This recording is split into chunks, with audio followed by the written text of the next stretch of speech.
ఎబ్రీలు రాసిన పత్రిక 2వ అధ్యాయం 1-2 చూడండి.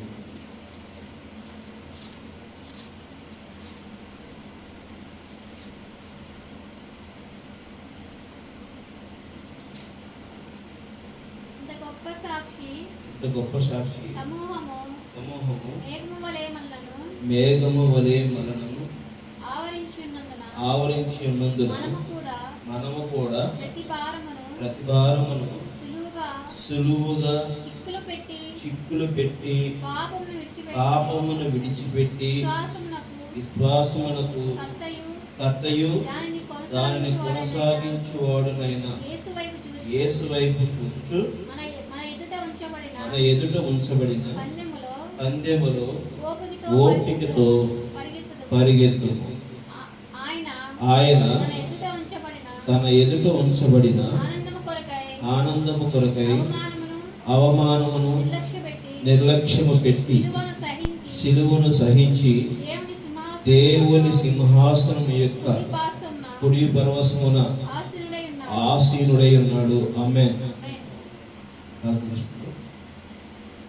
కరుణాపూర్ణ తండ్రి, పరిశుద్ధమైన తండ్రి, ప్రభువాని యేసయ్య, మిక్కిలిగా ప్రేమించిన నా దేవా, నా తండ్రి, ప్రభా, ఈ ఉదయ కాలంలో ప్రభా మనసునించి ఆరాధించే భాగ్యాన్ని మాకు ఇచ్చినందుకు మీకు వందనాలైనా. ఎటువంటి సాధారణ శక్తులు మా మీద ప్రవాద కాకుండా మీ కాపుదలను భద్రపరిచి దీవించబోతారని కోరుకుంటున్నాం మా తండ్రి. ప్రభానైనా యేసయ్య, మీకు ఆశీస్సులు మా దయచేసి మీ కాపుదలను భద్రపరిచి దీవించబోతారని కోరుకుంటున్నాం మా తండ్రి. ప్రభా, మమ్మల్ని సరైన క్రమంలో నడిపించండి. మీ వాక్యానికి లోబడిన జీవితంలో మీ ఉండుటకు సహాయం చేసి దీవించబోతారని కోరుకుంటున్నాం మా తండ్రి. సమస్తమును మీ చేతులు అప్పగించుకుంటూ మేము తగ్గించుకుంటూ తాము మీరు పొందుకోమని ప్రవీణ యేసుక్రీస్తు నామములో అడిగి వేడుకుంటున్నాం మా తండ్రి.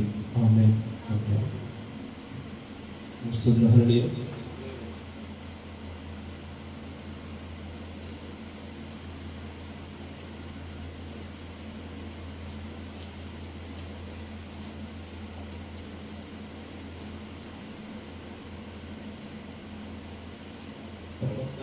విషయంలో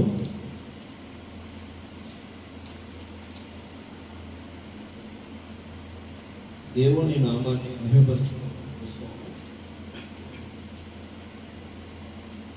దేవుడు ఏం చేస్తాడంటే ఒకరిని వేరు చేస్తాడు. దోస్తు దహనడిగా అంటే ఎవరికి వారు ఏమనుకుంటున్నారంటే వాక్యము నాకు తెలుసు ఏమనుకుంటారు, నాకు తెలుసు. దేవస్థుడు హరిగా మేము ఏర్పరచుకున్న సంఘము గొప్ప,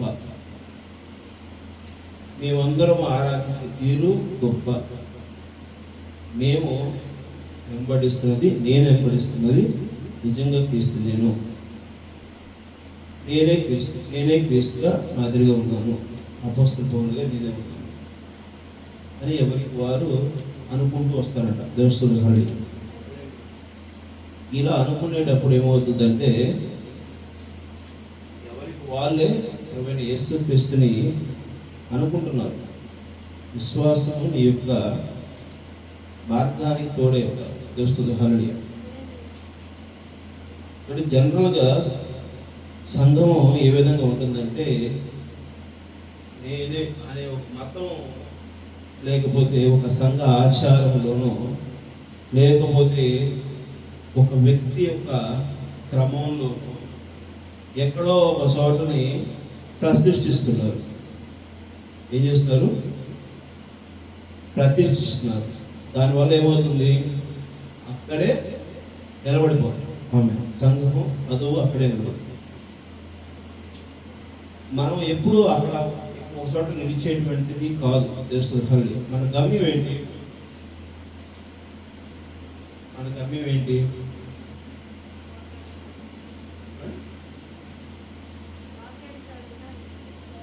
వాక్యానుసారంగా నడవడం. దేవస్థానం మనము ఏ మాదిరిగా జీవించాలని భావిస్తున్నాం?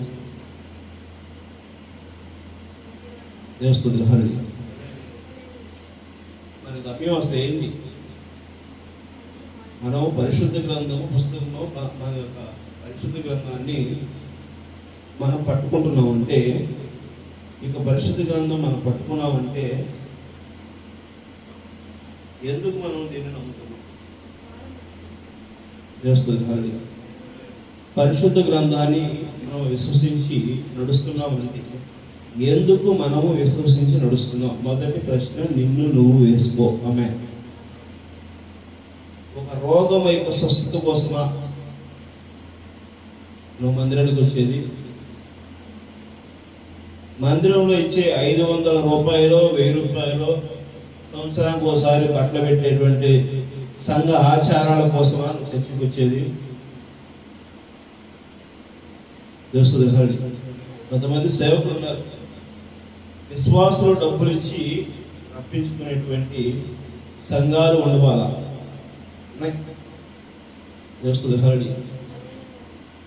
వాళ్ళు పాస్టర్లు అనుకుంటున్నారు.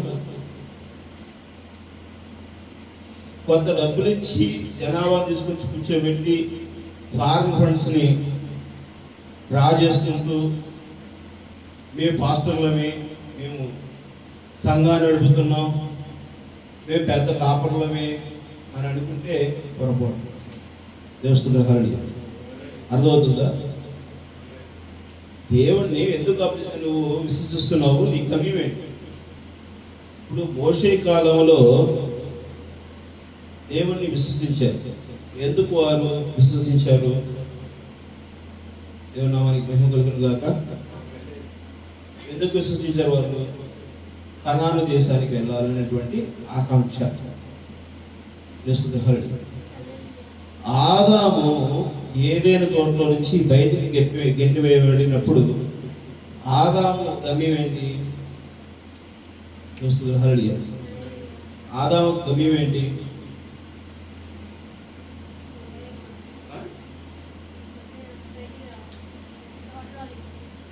ఏదైనా తోటలో నుంచి ప్రభువైన యేసుక్రీస్తు దేవుడు అక్కడ ఉన్నటువంటి క్రీస్తు యెహోవా ఏం చేశాడు? ఆదాముని బయటికి గెంటేశాడు. ఇప్పుడు ఆదాముకి లక్ష్యం ఏంటి? గమ్యం ఏంటి? మళ్ళీ లోపలికి వెళ్ళాలని. ఆమె ఏదైనా తోటలోకి వెళ్ళాలి.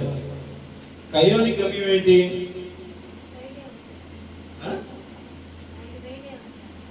ఎవరు బయట?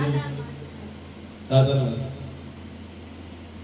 కయ్యోని గమ్యం కూడా లోపలికి వెళ్ళాలని. ప్రభువా, నన్ను ఇక్కడ నుంచి గెంటి వేస్తున్నావు, నేను చింతాక్రాంతుని అవుతున్నాను అంటాడు దేవస్థ హారడిగా. అర్థమవుతుందా?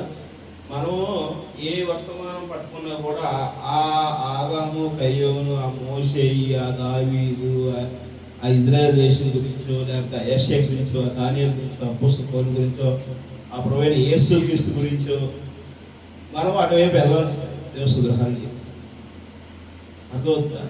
మన గమ్యం ఏంటి? మనము పరిశుద్ధ గ్రంథం పట్టుకున్నామంటే మేము పరిశుద్ధులుగా జీవిస్తున్నాం.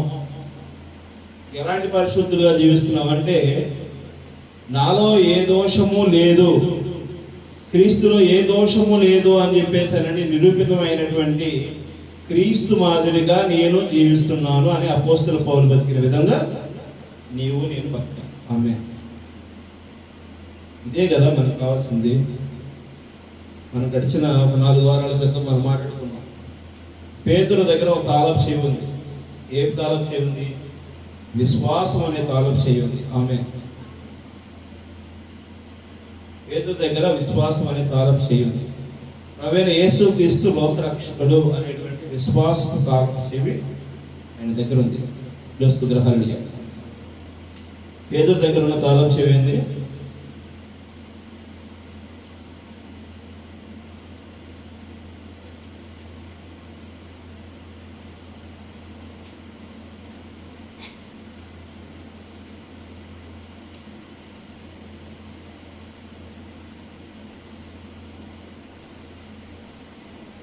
విశ్వాసం. ఇది గడిచిన 4 వారాల క్రితం మనం మాట్లాడుకున్నాం. డిసెంబర్ 7 వరకు అనగా దేవస్తుద్రహరుడి పేతురు తాళపు చెవి విశ్వాసం. నీవు నేను ఇక్కడికి వచ్చి ఏం పొందుకోవాలి? మనం విశ్వాసం పొందుకోవాలి. దేవస్థానం చర్చిలో విశ్వాసం పొందుకుంటున్నాం.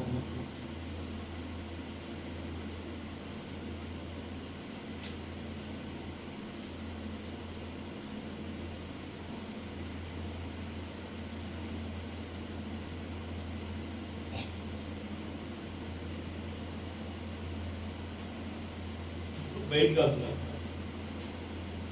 సండే అయిపోయింది, బయటికి వెళ్తాం, ఆరాధన అయిపోయిన తర్వాత బయటికి వెళ్తాం, మళ్ళా ఆదివారమే వస్తున్నాం. బుధవారం వచ్చేవాళ్ళు బుధవారం వస్తారు, శనివారం వచ్చేవాళ్ళు శనివారం వస్తారు.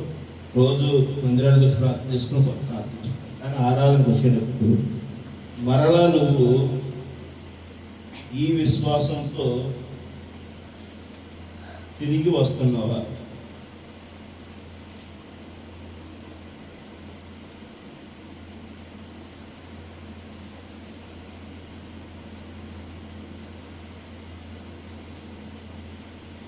అదే విశ్వాసం తిరిగి వస్తున్నావా? దేవుని హరి వస్తున్నావా?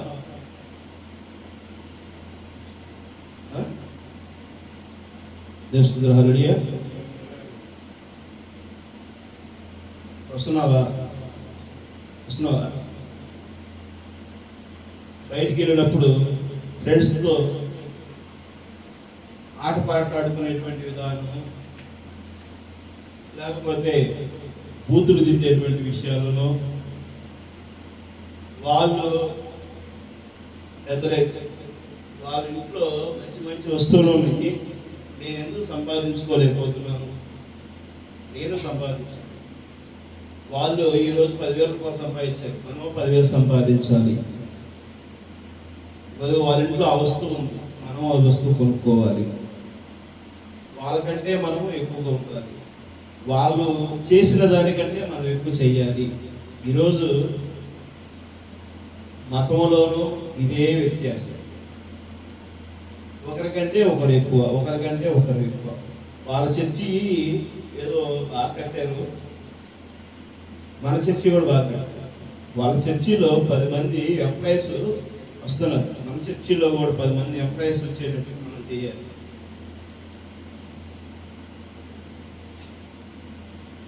దేవస్థానం ఇదే పేరేదే కానీ ప్రభువైన యేసు క్రీస్తు విశ్వాసము నీకు నాకు కలిగి ఉన్నదా? దేవస్థానం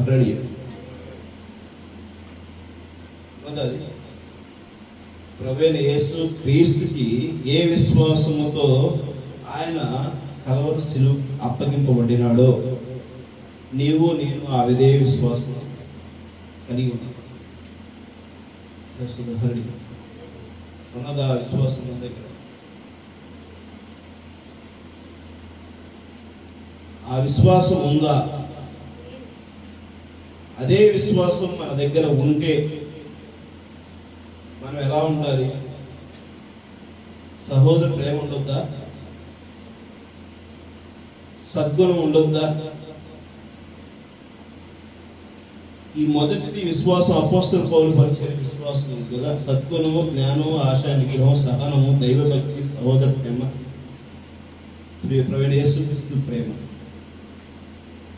ఈ రోజులో ఇవన్నీ మనలో లేకుండా నేను గొప్పోడిని, నేను ఎంతో పెద్ద పదవులు ఉద్యోగాలు చేశాను, నేను నీ దగ్గర మాట ఇదనేంటి అనేటువంటి అహంకారంతో ఉంటే, ఒక సహోదరుడు ఒక సహోదరుని కలపలేనటువంటి పరిచర్య మనం కలిగి ఉండి సువార్త చేస్తే దేశమంతా రాష్ట్రాలన్నీ తిరిగి ఉన్నా కూడా ప్రయోజనం ఏంటి?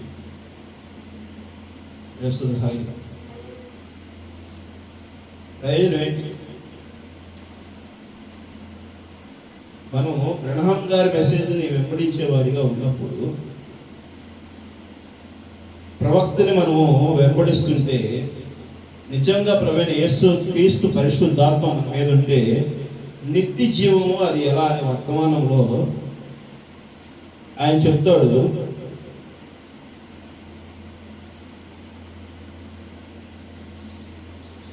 వారు ఎన్నడైనా వారి స్వార్థము మరియు వారి విభేదములు మరియు వారి చేతులు కలిపి వారి హృదయములు కలిపి ఒక్కసారిగా ఏకమైన ఎడల ఆ 1000 ఏళ్ల పరిపాలన ప్రారంభమవును. 1000 ఏళ్ల పరిపాలన ప్రారంభంలో నీ క్రియ అసలు ఒక చిన్న రవ్వంతన్నా చేస్తున్నావా? నువ్వు సువార్థికుడువను, ఒక విశ్వాసను, ఒక అపోస్తుల పౌరులను, కాపరను, లేకపోతే ఒక బోధకుడువను ఎన్ని మాట్లాడుకున్నా నీవు నీ తోటి సహోదరునితో సహోదరితో ప్రేమపూర్వకంగా, అంటే వేరే లవ్ ఎఫెక్షన్ వైపు కాదు కానీ సహోదర ప్రేమతో నీవు ఐక్యమవుతున్నావా? దేవస్థానాలు పరలోక రాజ్య పునాది కోసం నీవు భూమి మీద వేయడానికి కోసం నీ ప్రయత్నం ఏం చేస్తున్నావు? తెల్లారు లేచిన నుంచి నీ పని, నా డబ్బు, నా కుటుంబం, నా సంఘం, నా మతం, నా బంధువులు, నా సంపద, నా యొక్క గొప్పతనం ఇదే కదా. నీ క్రీస్తు ఎక్కడ? నువ్వు విశ్వసించిన క్రీస్తుని నువ్వెక్కడ బయలుపాటు చేస్తున్నావు? నువ్వు విశ్వసించిన క్రీస్తుని నువ్వెక్కడ బయలుపాటు చేస్తున్నావు?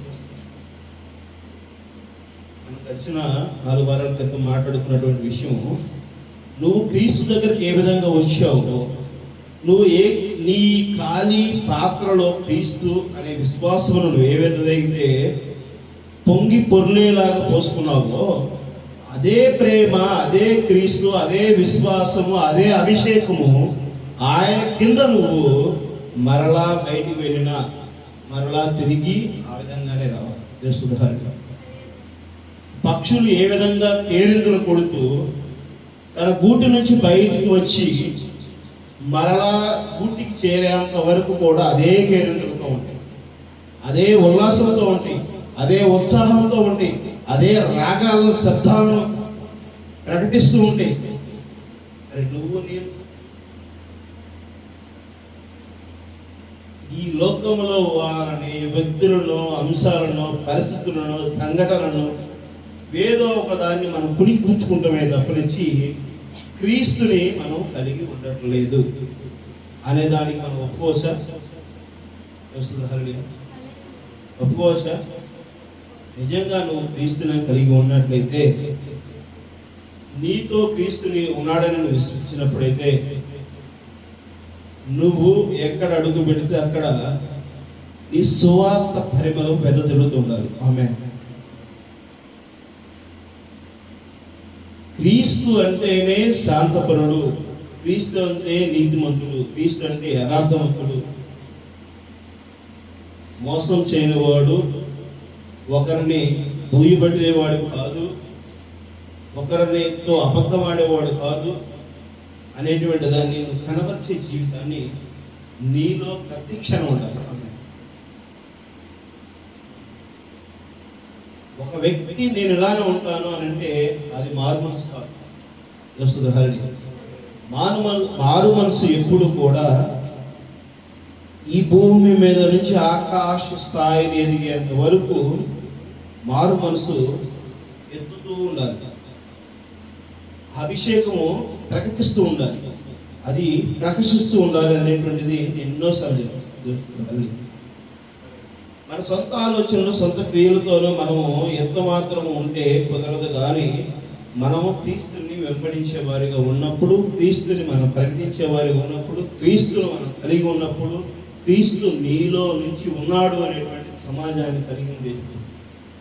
ఆశకు లోబడకూడదు, మోసం చేసే ఆలోచన రాకూడదు, అబద్ధమలాడేటువంటి మాట మనకు ఆలోచన మనకు రాకూడదు, కోప క్రోధాలను మనము దూరపెట్టాలి, వ్యక్తిగత స్వార్థాలను దూరపెట్టాలి, ఐక్యతగా పనిచేయాలి. ఒకరిని నిన్ను ఎలాగైతే నువ్వు ప్రేమిస్తున్నావో, నిన్ను నువ్వు ఎలాగైతే గౌరవిస్తున్నావో, నిన్ను ఎలాగైతే అభిమానిస్తున్నావో, నేను అంతటోని ఎంతటోని అనుకుంటున్నావో, ఎదుటి వ్యక్తి కూడా అంతటోడే. నీకంటే ఎలాంటి గొప్పతనం ఉందో ఆ ఎదుటి వ్యక్తికి కూడా అలాంటి గొప్పతనమే ఉంది. ఆమేన్. అర్థమవుతుందా? ఒకరితో ఒకరు కలిసి సంతోష ప్రయాణం చేసినప్పుడు, ఆనందంగా పనిచేసేటప్పుడు ఏ యొక్క బెడద ఉండదు. అక్కడ ఆకాశ పక్షులు ఏ గూటిలో ఉండి కేరుతులు కొడుతున్నాయో ఆ కుటుంబము, ఆ సంఘము ఆ విధంగా పరిడి ఉంది. ఆమె ఆ సంఘము ఆ విధంగా ఉంటుంది. ఇప్పుడు ప్రవీణ యేసు క్రీస్తుని కలిగి ఉన్నవారు ఒకరినొకడు అలాంటి అభిషేకంతోనూ, అలాంటి ఆనందంతోనూ, అలాంటి సంతోషంతోనూ కలిసి జీవించవలసి ఉంది. మనము ఒక వ్యక్తిని ద్రోసిస్తున్నామంటే మనలో ఎంత అహంకారం ఉన్నదనేది మనం గమనించుకోవాలి. ఆమె ఒకరిని మనం దూర పెడుతున్నామని అంటే మనలో ఎంత కుళ్ళు ఉందనేది మనం గుర్తుపెట్టుకోవాలి. దేవుని హరి మనకందుకు మనం దూర పెడుతున్నామని అంటే అది వాక్యం కాదు. వాక్యములు ఎక్కడ కూడా ఒక వ్యక్తిని దూర పెట్టమని చెప్పారంటల్లా. నువ్వు ఎదుటి వ్యక్తిని దూర పెట్టేటప్పుడు క్రీస్తుకు అతని జీవితము సరిపడి ఉన్నదా లేదా, లేకపోతే తెలిసే విధంగా నువ్వు తెలియపరచు అని దేవుని హరి. అది తెలియపరిచినటువంటి వ్యక్తినే మనం దూరంగా ఉంచాలన్నాం అనుకో, అది కుతంత్రమే అవుతుంది, అది రాజకీయమే అవుతుంది. బైబుల్లో రాజకీయం ఉంది అని చెప్పేసారని ప్రకటించేవాడు ఒక రాజకీయ నాయకుడే అవుతాడు, కానీ వాడు సువార్తలు కాదు. హరి దేవుని నామానికి మహిమ కలుగుగాక. ఇక్కడ విభజించి పాలించు అనేది క్రీస్తు సందేశమే కానీ నీది నాది కాదు. నీవు సొంత క్రియలను ఎక్కడైతే కలిగి ఉంటావో అక్కడ నీ పతనం కూడా కలిగి ఉంటుంది. దేవుని అర్థమవుతుందా? నువ్వు ఎప్పుడైతే సొంత అభిమతాన్ని నువ్వు ఎప్పుడైతే ప్రకటిస్తున్నావో అక్కడ నీ కుతంత్రమే నిన్ను నాశనం చేస్తుంది. పెట్టుకో దేవుని హరికి. ప్రతి ఒక్కరు అది గమనించాల్సిన విషయం. నీ సొంత ఆలోచన కాదు, క్రీస్తు ఏం చేస్తున్నాడు దాన్ని నువ్వు కలిగి ఉండాలి. ఆమె నువ్వు ఏ యొక్క ఆలోచనతో ఉన్నావో ఏంటనేది ఆయన దగ్గర తీసుకెళ్ళి పెట్టు.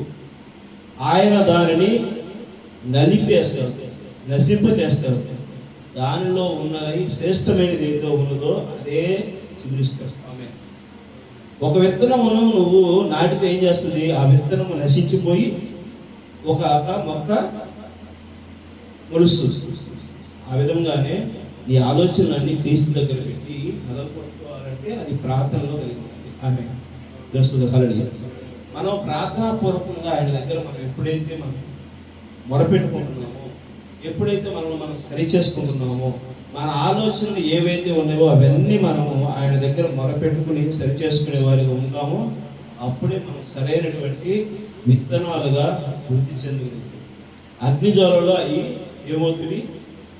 మండి స్ఫోటమై సరైనటువంటి దానికి దారి తీస్తుంది. దేవుని హల్లెలూయా.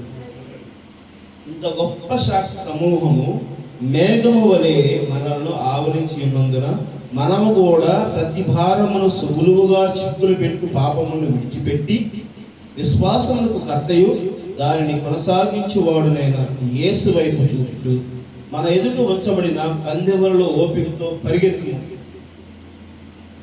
మన ముందు ఏమున్నది? క్రీస్తు ప్రేమ. అవునా కదా? ఎఫెసు సంఘ కాలం నుంచి మరి నవోదయ సంఘ కాలం వరకు కూడా జరిగిన 7 సంఘ కాలాల ముగింపు అనంతరము ఏముంది? మరలా ప్రేమ. దేవుని. ఇప్పుడు ప్రేమ వధువు అంటే సంఘములో ఉంది. దేవుని. ఇప్పుడు ఆ రోజు ఆ అవ్వ ఏమైంది? కోల్పోయింది. దేవుని. అవ్వ దేవుని యొక్క అభిషేకాన్ని కోల్పోయింది. ఆమె అయితే మోసగించబడింది, కానీ ఈరోజు సంఘము మోసగించబడదు. దేవుని.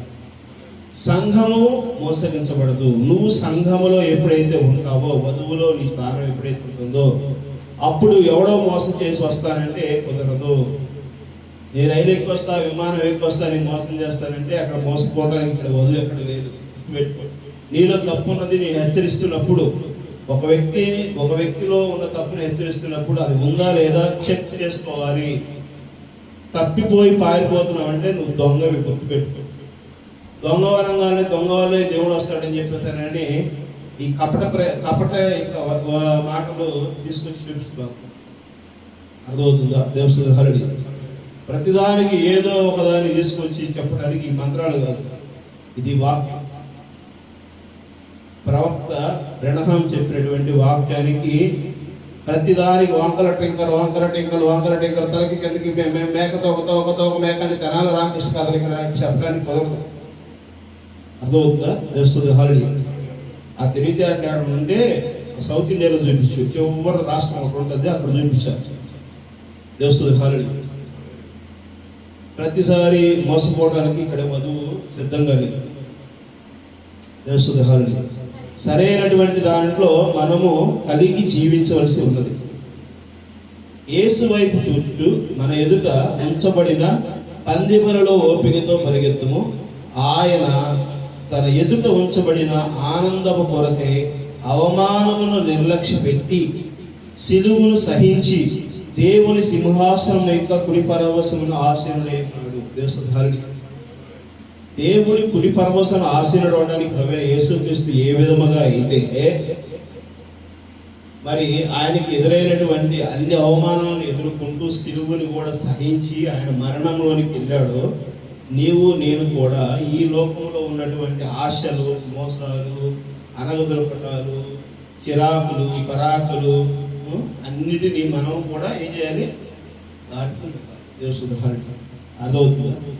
మోసం ఇచ్చేవాళ్ళు చాలా మంది బయలుదేరుతున్నారు. గుర్తుపెట్టుకోండి, దేవస్థాని హాలిడే.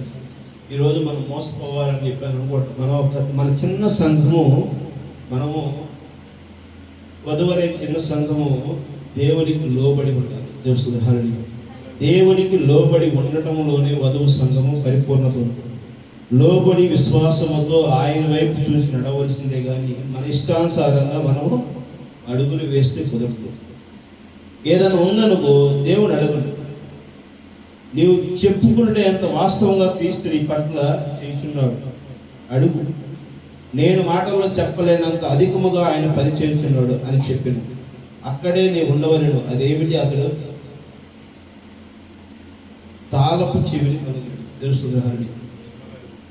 ప్రభు ఎక్కడ నీకు దాచి ఉంచాడో అది నువ్వు తెరవడానికి ఆ తాళపు చెవి తెలుసుహారిని. గుర్తుపెట్టుకోండి, ఒక తాళపు చెవిని మనం తాళం వేస్తాం అనుకోండి, మరలా ఆ తాళపు చెవితో తీస్తాం. ఏ తాళపు చెవి అయితే తీయడానికి వచ్చిందో మరలా అది ఆ తాళపు చెవితోనే మళ్ళీ ఆ తాళమని వేయగలుగుతాం. అనగా మనము దేవుడిలో ఆనందించుతున్నప్పుడు, వాక్యంలో ఆనందిస్తున్నప్పుడు నీ కుటుంబం, నీ సంఘము వధువుకు సరిపడగా, వాక్యానికి సరిపడగా, వాక్యంతో స్నేహపూర్వకముగా ఒకరిని ఐక్యపరుచుకుంటూ, ఒకరి బాధను ఒకరు అర్థం చేసుకుని, ఒక మాటను గౌరవిస్తూ, ఒకరి సమస్యను ఒకరు సరిచేసుకుంటూ, ఒకరి కోసం ఒక ప్రార్థన చేస్తూ, ఎక్కడైతే కుటుంబం సంఘం ఉంటుందో అక్కడ నుంచి బయటికి వెళ్ళేటప్పుడు మీ తాళపు చెవులతో మీరు ఈ యొక్క లోకం అనేటువంటి తాళానికి తాళము వేసి వెళ్ళి మరల రండి. ఆమేన్. దోతుందా? దేవుని స్తోత్రం. ఈ లోకంలో ఎన్నో పరిస్థితులు ఉన్నాయి. ఆ పరిస్థితులతో నువ్వెక్కడో ఒక చోట ఏమవుతున్నావు? ఆకర్షితులు. కాస్త చిరాకు పుడితే కోపం వచ్చేస్తావు. లేకపోతే ఏదో మాటలు మనము వెంబడిస్తూ ఉంటే మనం ఏం చేస్తాం? మనం కూడా దుర్భాషలాడుతాం. అందుకనే నీవు నేను వెళ్ళే ఈ ప్రతి అడుగు కూడా మనం ఏ విధంగా ఉండాలంట? హల్లి ఏ విధంగా ఉండాలి? ఎప్పుడు పాటలతో నీ యొక్క అంతరంగంలో ఎప్పుడు పాటలను అభ్యసిస్తూ ఉంటుంది. హల్లి దేవుని నామాన్ని గణపరుస్తూ ఉంటుంది. దేవుని వాక్యాన్ని ప్రకటిస్తూ ఉంటుంది. నీ పని నువ్వు చేస్తూ, నీ శరీర అవసరాల కోసం నువ్వు చేసే పని నువ్వు చేస్తూ, కానీ నీ శరీర అవసరాలకి చేయవలసిన పనిని నువ్వు చేస్తూ నీ ఆత్మను శిక్షిపోయేటట్టు చేయవాలి. దేవుని ఒక కాలుతున్నటువంటి ఏదైనా వస్తువు, ఒక సొవ్వో, ఒక రాడ్డో, ఒక అట్లకాడో, లేకపోతే వస్తువు, ఏదో కాలుతున్న వస్తువు దగ్గరికి వెళ్ళి నువ్వు చేయబెడతావా? కాలు కానీ మంటలు కానీ పెడతావా? మండుతున్నటువంటి మంటలో మనం దూకుతామా? కదా, దూకలేం కదా. హరుడి శరీరాన్ని నశించిపోవడానికి మనం ఇష్టపడట్లేదే, శరీరానికి గాయపరచబడిపోవడానికి కూడా మనం ఇష్టపడట్లేదే, శరీరానికి నొప్పి కలిగే విధంగా కూడా మనం చేయట్లేదే. కానీ నీ ఆత్మ ఎందుకు గాయపరిచే విధంగా జీవిస్తున్నావు? హల్లెలూయా. నీ ఆత్మ దుఃఖించే విధంగా ఎందుకు చేస్తున్నావు? నీ ఆత్మ దుఃఖించట్లేదా? నీ శరీరము అపవిత్రం అవుతుంటే నీ పరిశుద్ధ ఆత్మ దుఃఖించట్లేదా? గమనిస్తున్నావా? హల్లెలూయా.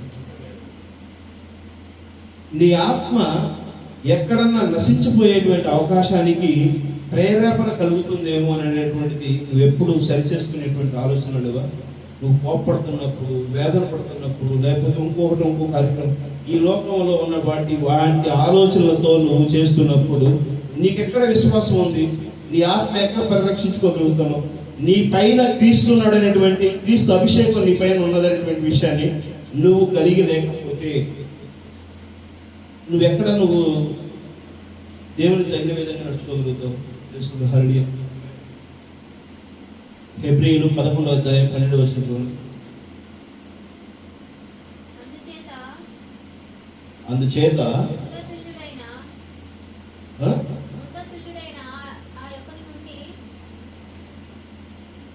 11వ అధ్యాయము 32వ వచనం. 11 హెబ్రీ 11వ అధ్యాయం 32వ వచనం.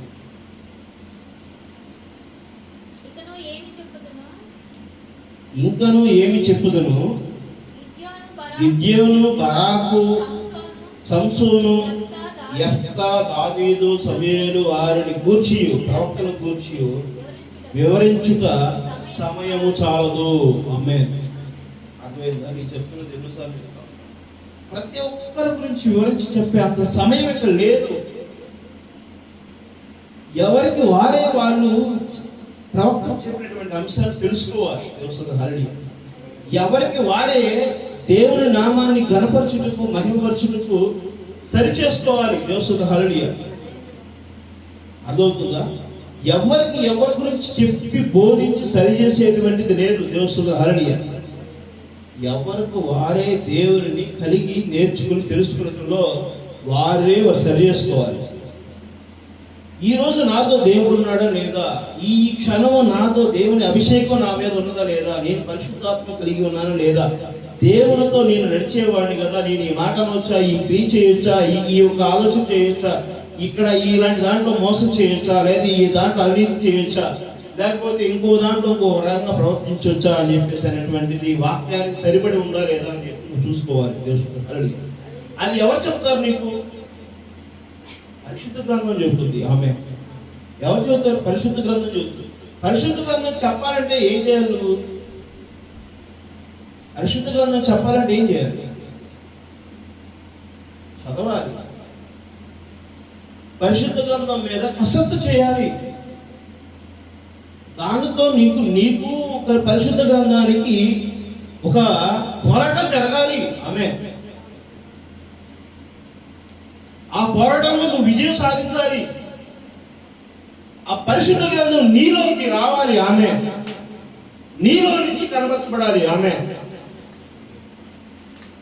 నువ్వు ఆ విధముగా వాక్యంతో నువ్వు సరిపడే విధంగా లేకుండా రోజు వచ్చామా ఎలికలాగా, పిల్లిలాగా, పందిబొక్కలాగా, లేకపోతే చేలో పడినటువంటి గేదెలాగా ఎన్నాళ్ళు మనం జీవితం కలిగి ఉంటాం? ఏమన్నా మరి మహిమ కలిగి కాక ఎవరి కోసమో మనము రక్షణ పొందలేదు. గుర్తుపెట్టుకోండి. హల్లెలూయా. ఈ రక్షణ ఎవరి వలన ఉచితముగా రాలేదు. ప్రభువైన యేసుక్రీస్తు కలవరి శిలువలో రక్తము చిందించి ఆయన రక్తాన్ని నీ కొరకు నా కొరకు వెలపెట్టి కొన్నాడు. ఆమేన్.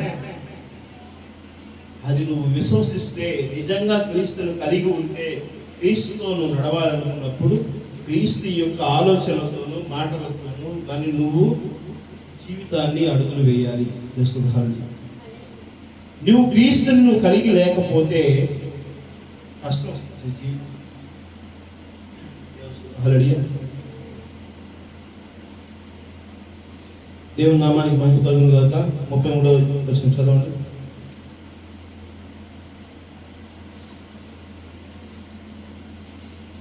వారు విశ్వాసము ద్వారా రాజ్యము జయించింది, నీతి కార్యములు జరిగించింది, వాగ్దానములు పొందిరి, సింహము నోళ్లను మూసిరి. దేవస్తున్నారు కేవలం విశ్వాసము ద్వారా జరుగుతుంది. అదవుతుందా? దేవస్తున్నారు కేవలం విశ్వాసం ద్వారా. దానియేలు సింహము బోనులో సింహము యొక్క నోరును ముయించినాడు. ఆమె మరి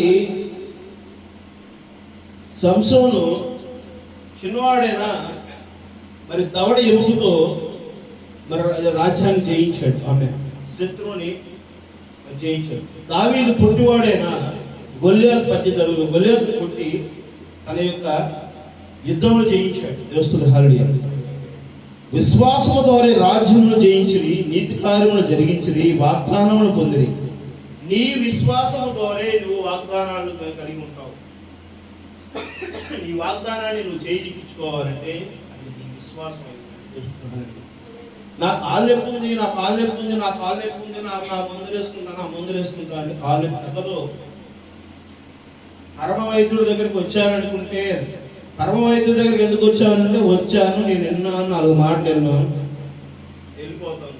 వద్దు, ఇది కాదు క్రీస్తు యొక్క ప్రేమ. అదవుతుందా? ప్రవేణ యేసు క్రీస్తు అంటే పునర్జన్మ. నువ్వు చచ్చిపోయి మరలా బతకటం, నువ్వు చచ్చిపోయి మరలా పుట్టటం. ప్రవేణ యేసు క్రీస్తు అంటే పెట్టుకో.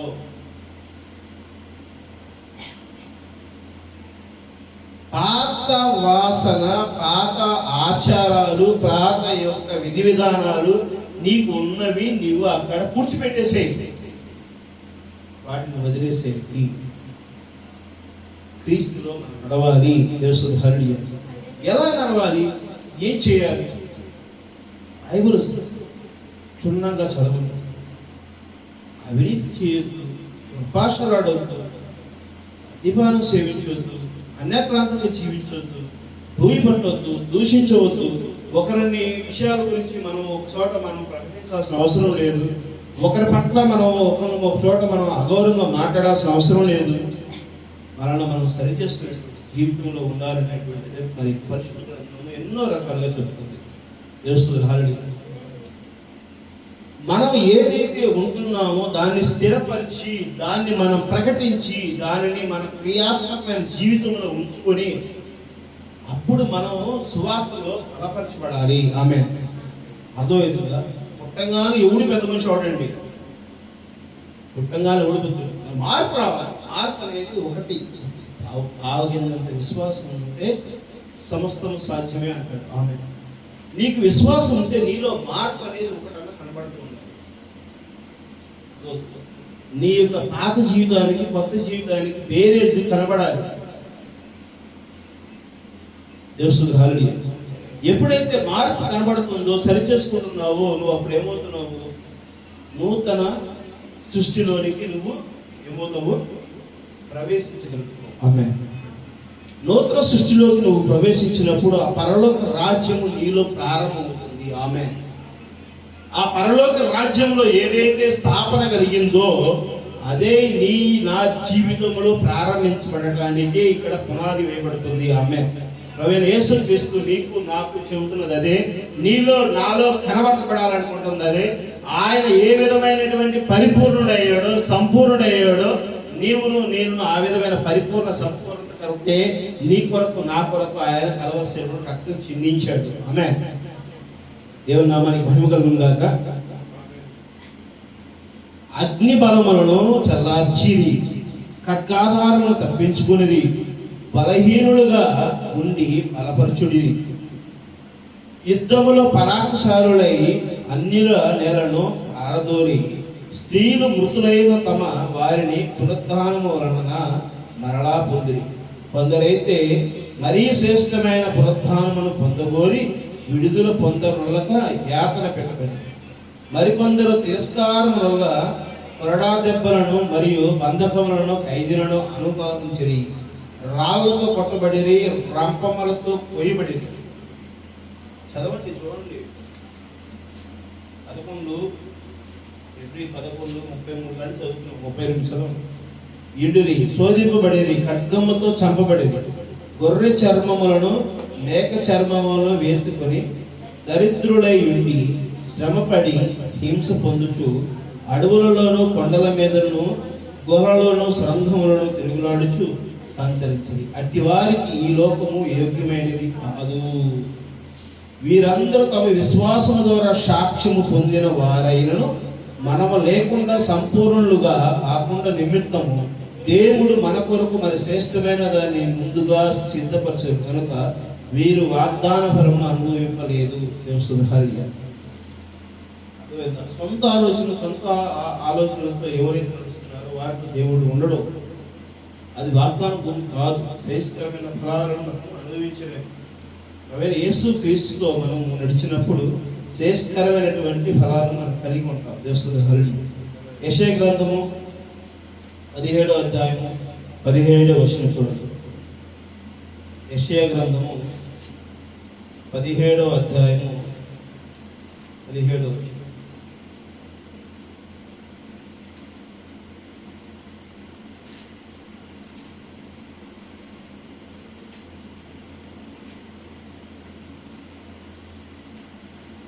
యోహోను 17వ అధ్యాయము 17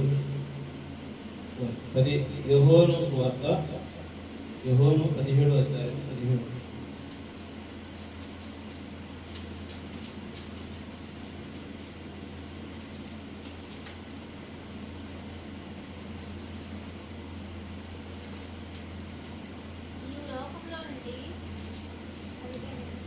పదిహేడో అధ్యాయం 17.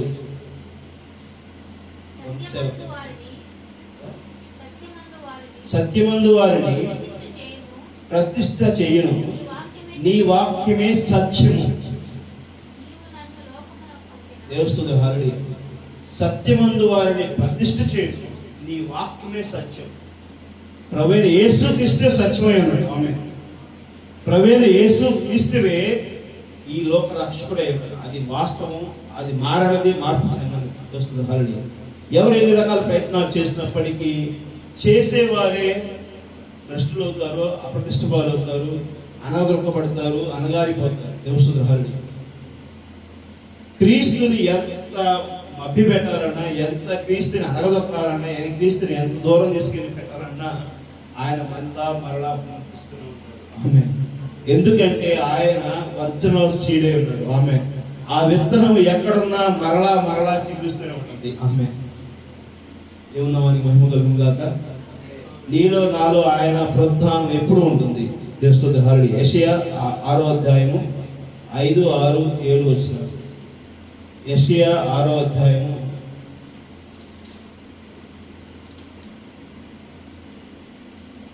5, 6, 7 వచనాలు.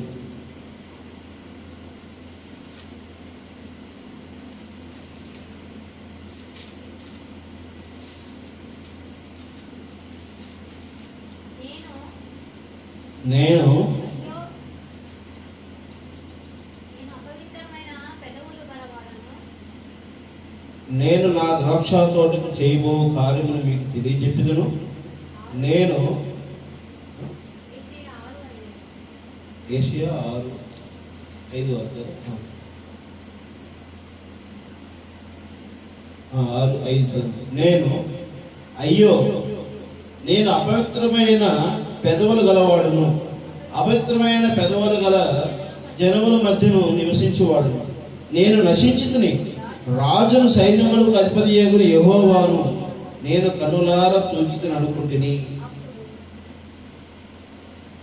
రాజులకు సైన్యములకు అధిపతియగు యెహోవాను నేను కన్నులారా చూచితిని అనుకుంటున్నాను. నువ్వు నిజంగా దేవుని కన్నులారా చూస్తే, దేవుడిని నీ వైపు ఎప్పుడూ నువ్వు కలిగి ఉండాలనుకుంటుంటే నువ్వు ఏ విధముగా సరిచేసుకుని జీవించాలి అనేది ఇక్కడ దేవుడు నీతో నాతో మాట్లాడుతున్నాడు. నీవు నేను ఆ విధముగానే దేవునికి తగిన విధంగా ఉండాలనేటువంటిదే దేవుడు నిన్ను ప్రేరేపిస్తున్నాడు. అప్పుడు ఆ పెరాపురములోనొకడు తాను బలిపీఠము మీద నుండి కారుతో తీసిన నిప్పును చేత పట్టుకుని నా ఎద్దుకు ఎగిరి వచ్చి నా నోటికి దానిని తగిలించి, ఇది నీ పెదవులకు తగిలను కనుక నీ పాపమును ప్రాయశ్చిత్తమును నీ దోషమును తొలగిపోయిన అని తెలుస్తుంది.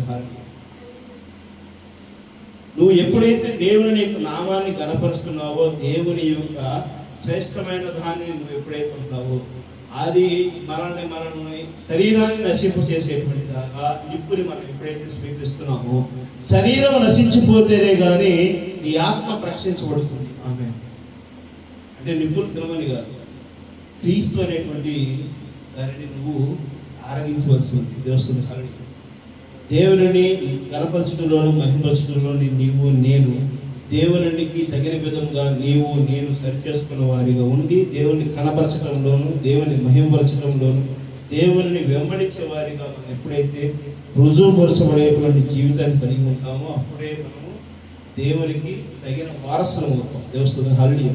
వాగ్దానము భూమిలోకి మనం ప్రవేశించాలన్నా, పరలోక రాజ్యంలోనికి మనం ప్రవేశించాలన్నా దేవుడు నీలో నాలో కనపరచబడాలి. ఆ విధంగా లేనటువంటి జీవితము వ్యర్థమే. ఆ విధంగా నీవును నేను లేకపోతే ఈరోజు ఈ మధ్యాహ్నం ఈ సమయంలో సరి చేసుకోవచ్చు. దేవస్థానం తనకి ఆయనకి నీకు ఉన్నటువంటి మరి వ్యత్యాసమును నువ్వు సరి చేసుకోవచ్చు. సమాధానం పడి మరి దేవుని చిత్తం అయితే సాయంత్రం ప్రభురాత్రి భోజనంలోనికి అందరూ ప్రవేశించారు. దేవుని నామాన్ని మహిమపరచాలి. ఏదో వచ్చామో వెళ్ళామో కాదు. ప్రభురాత్రి భోజనం అన్నప్పుడు అది చాలా పవిత్రమైన అభిషేకం కలిగినటువంటి దినంగా ఉన్నప్పుడు మిమ్మల్ని మీరు సరిచేసుకునే వాళ్ళుగా ఉండి దేవుడితో బోధిస్తూ దేవుడితో మీరు సమాధానం పడుతుంటారు. అన్నం తినకపోతే చచ్చిపోతాము, లేకపోతే ఇంకా ఇన్ని మనం వెళ్ళకపోతే పనులన్నీ ఆగిపోతాయి, ఎక్కడికి వెళ్తున్నాము, మళ్ళా సాయంత్రం 6:30 కల్లా ఆరాధన మళ్ళీ ప్రారంభించబడుతుంది. అప్పుడు మనం హడావుడికి వస్తాము, అప్పుడు చేసుకున్నాము. వద్దు, అర్థమవుతుందా? మార్చుకోవాలి. దేవుడికి సమయం గడపడానికి కోసం ఇష్టపడండి, దేవుడితో ఉండండి. ప్రార్థన పూర్వకంగా జీవించండి. వరకు కూర్చొని ఆలోచిస్తూ కూర్చుంటే ప్రయోజనం.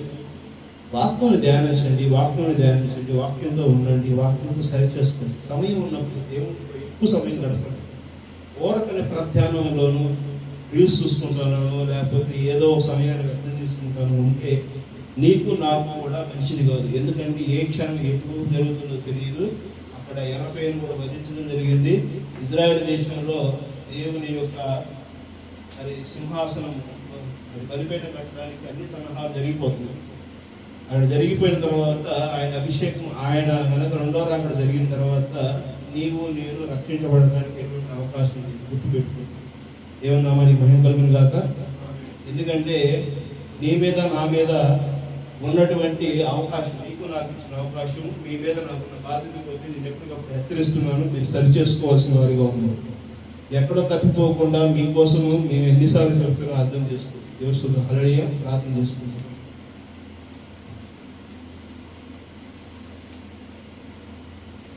పరలోకమైన తండ్రి, పరిశుద్ధమైన తండ్రి, ప్రభువానైన యేసయ్య, మీరు నాతో మాట్లాడిన, మరి సంఘంతో మాట్లాడిన ప్రతి మాటను ప్రభా మమ్మల్ని మేము సరి చేసుకుని ప్రభా ఈ యొక్క సాయంకాల వర్తమానంలో ప్రభా మేము చివరి కాలంలో ఉండగా ప్రభా ఈ భూమి మీద ప్రభా మేము సరి చేసుకుని మీ వైపు మేము అడుగులు వేటుకు సహాయం చేసి దీవించండి నాయన.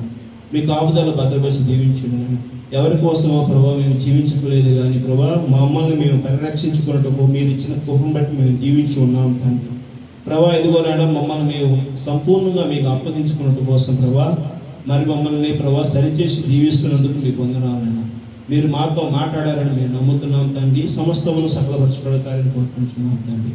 ఎటువంటి సాతాన శక్తులు మా మీద ప్రభావం దీవించండి. చుట్టుపక్కల ఉన్న పేరు ఆశీర్వదించండి తండ్రి. సంఘం అంతటా నేను వేరే ప్రభావ ఆశీర్వదించడం కోరుకుంటూ ప్రవీణ యేసు క్రీస్తు నామములో అడిగి వేడుకుంటున్నాం మా తండ్రి. ఆమేన్.